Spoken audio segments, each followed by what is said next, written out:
Edinburg experiencing a massive growth spurt. Their population seeing a big spike in the past 10 years. Channel 5's Cassandra Garcia with how that could result in more money for the city.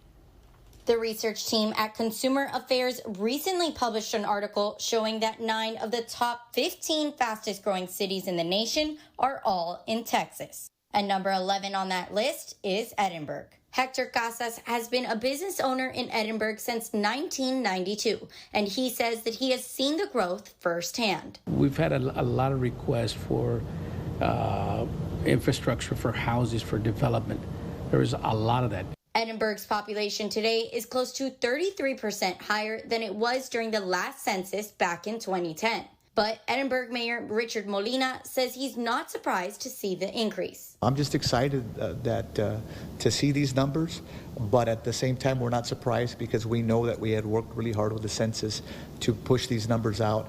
And at the end of the day, I think, Edinburg is going to get the attention that it's deserved for a long time. And according to Consumer Affairs, the data from the 2020 census proves that the city's efforts to grow have finally paid off. When I was doing my research on this, I know that there's been quite a few things that Edinburg has been doing to try to, strengthen the city and attract new residents. And so I'd say that's paying off. Only 3 cities in the Rio Grande Valley have a population of 100,000 or more people.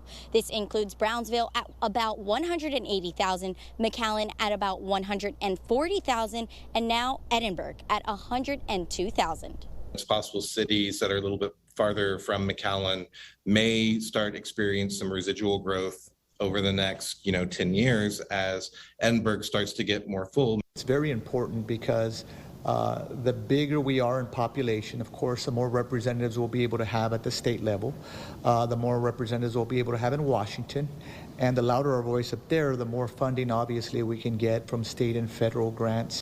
And Casas says that he continues to see the results of this growth every day.